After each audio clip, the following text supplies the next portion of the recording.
Hello, everyone, and welcome to It's Real to Us, the Wrestling Podcast. My name is Anthony the Mark, and on today's episode, I will be giving you my predictions for WWE's Clash at the Castle.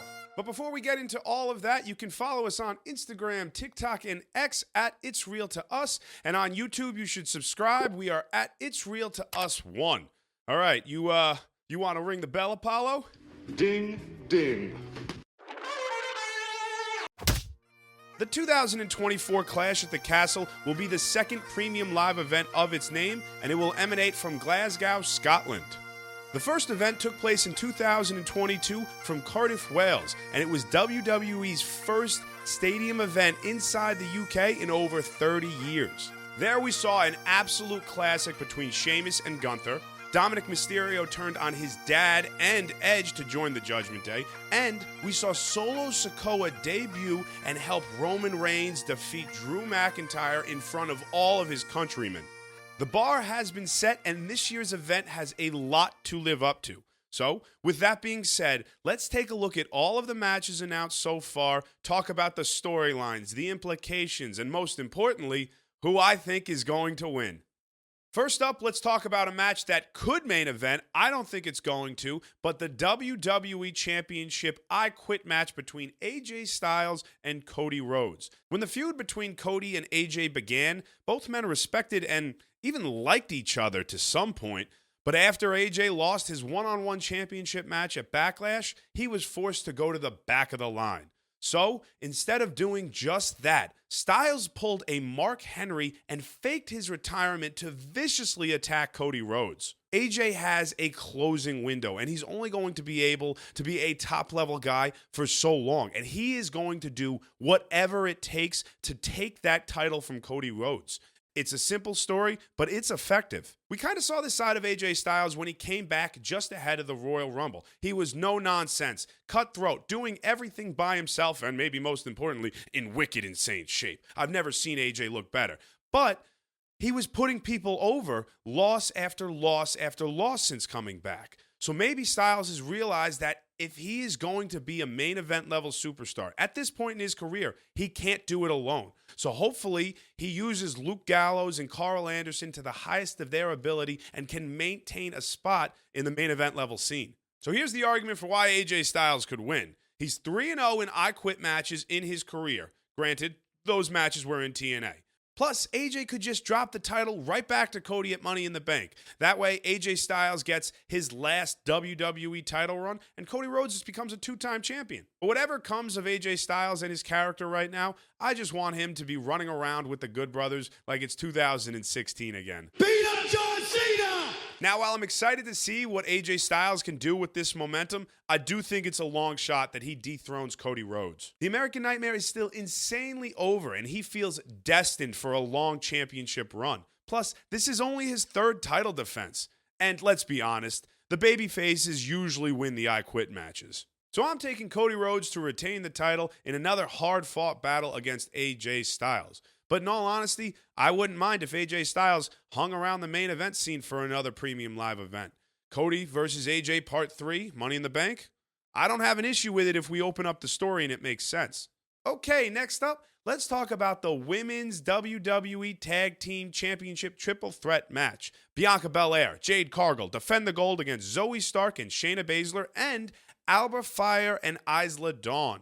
Shayna and Zoe were about to lose their championship match against Bianca and Jade on Raw clean, but Alba Fire and Isla Dawn interfered and caused a disqualification. But because Bianca and Jade haven't lost as a team yet, and they have been so dominant across the entire women's tag team division, they went to Nick Aldis and they said, 2 challengers, no problem. And they set up this triple threat match. Jade and Bianca, they've earned the right to be confident. I mean, just look at those abs. Those are some incredible abs. I'm not even sure exactly how many there are. But is it just straight up foolish to take on not one, but 2 sets of challengers at once? So let's talk about these challengers for a minute. First, we have Zoe Stark and Shayna Baszler, who, in my opinion, feel like the wrong team in the wrong place at the wrong time.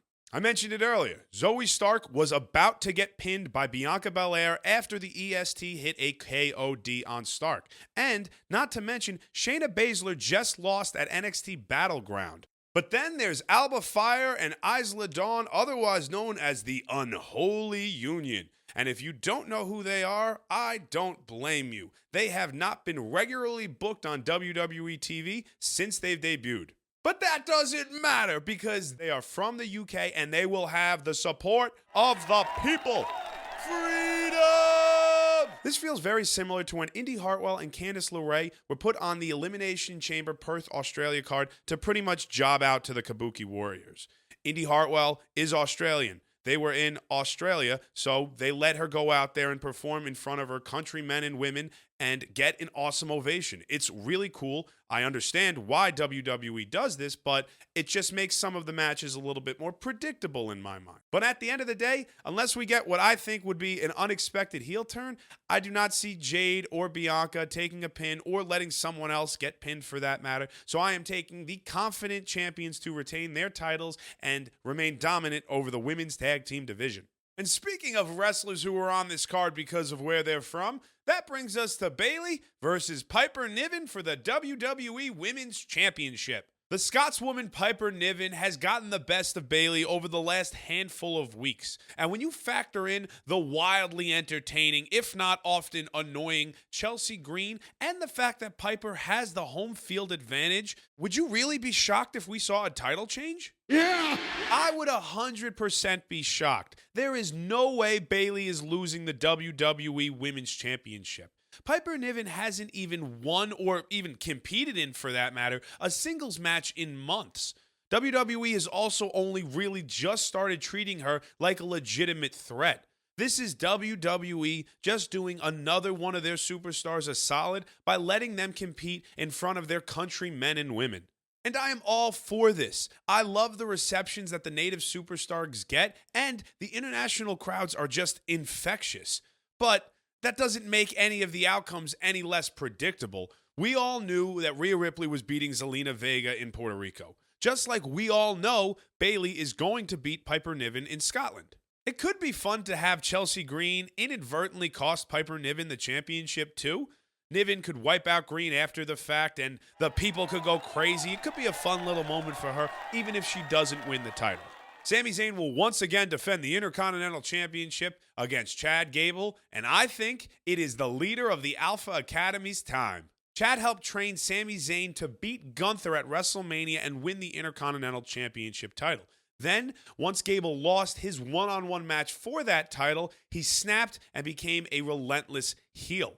Now, he embarrasses the Alpha Academy on a weekly basis, and he blames them for all of his shortcomings with Sami Zayn and that Intercontinental title. Week by week, the manipulative Gable has slowly been convincing Otis to turn heel, but up until this point, the oversized, lovable load has been hesitant, which is why I think Clash at the Castle will prove to be a pivotal moment for the Alpha Academy. Sami Zayn is a terrific champion, and I would not be surprised in the slightest if he beat Chad Gable and retained the title. But I think the more compelling story at the moment is Chad Gable and the dissension between he and the Alpha Academy, Otis specifically. So I would like to see Otis reluctantly help Chad Gable win the Intercontinental Championship over Sami Zayn, turning semi-heel in the process, more so just doing his Master Gable's bidding.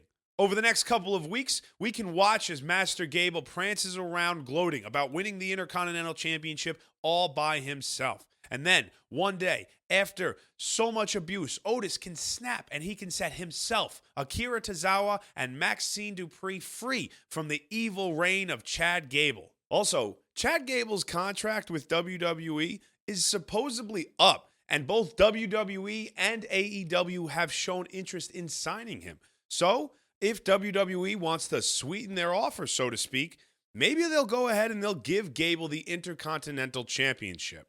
All right, we're going to finish with what I think will be the main event. Damian Priest versus Drew McIntyre for the World Heavyweight Championship. I think that this is the most unpredictable match on the entire card. Plain and simple. I see a world in which Drew McIntyre becomes the World Heavyweight Champion. And I also see a world in which Damian Priest retains his title. So, let's talk about it all. Drew McIntyre is one of the most beloved UK wrestlers of all time, and especially in Scotland because that's where he's from. And back in 2022 at Clash at the Castle, McIntyre was robbed of a triumphant moment from the Bloodline. So WWE has an opportunity to rectify that wrong with a Drew McIntyre win here and now. But the big pushback on putting the title on Drew McIntyre is that he has an on-again and off-again feud currently happening with CM Punk. And if we put the title on McIntyre, that really leads to more questions than answers, which isn't necessarily a bad thing. If Drew wins, does he defend his championship against CM Punk at Money in the Bank before he has to defend the gold against Gunther at SummerSlam? Or do we just put a pin in the CM Punk and Drew McIntyre feud altogether and wait? Now, Damian Priest, on the other hand, he needs a win in order to keep the Judgment Day from completely falling apart. Rhea Ripley had to relinquish the Women's World title. The Judgment Day have been stockpiling losses as of late, and Liv Morgan is actively trying to seduce Dominic Mysterio. The Judgment Day are losing their grasp of control around the Raw brand, and if Damian Priest loses the world title, that's it. They're done. Which is why Damian Priest needs to retain and he needs to maintain control of the Judgment Day. McIntyre's story going forward can be he never gets his big moment. And I know that's kind of been the story he's had for the last year and a half, but the longer this goes on, the bigger and better the inevitable payoff will be. I am sorry to everyone in Scotland, but this needs to happen. McIntyre needs to lose. Maybe at Clash at the Castle Part 3 he can win the world title. So despite Drew McIntyre's home field advantage, I am going with Damian Priest to win this match. Yes, the Judgment Day have been barred from ringside, but that will not stop CM Punk from possibly getting involved. Maybe Liv Morgan shows up, or maybe even Carlito gets involved because he is not officially in the Judgment Day. That's cool.